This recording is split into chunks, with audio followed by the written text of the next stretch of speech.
ඒක නෙවෙයි ඔයා දන්නවද වැඩක්. ඒක නෙවෙයි ඔයා දන්නවද වැඩක්. අපි කොහොමද මේක ඉංග්‍රීසි වලින් කියන්නේ? ඒක හරිම ලේසියි.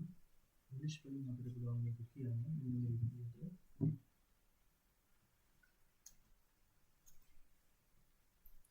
by the way.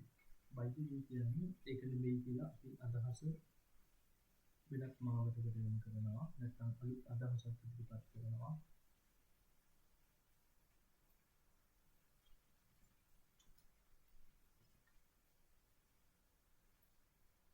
Just what?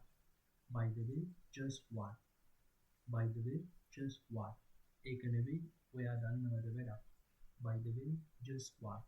ඒක නෙවෙයි ඔයා දන්නවද වැඩක්. By the way, just what? By the way, just what?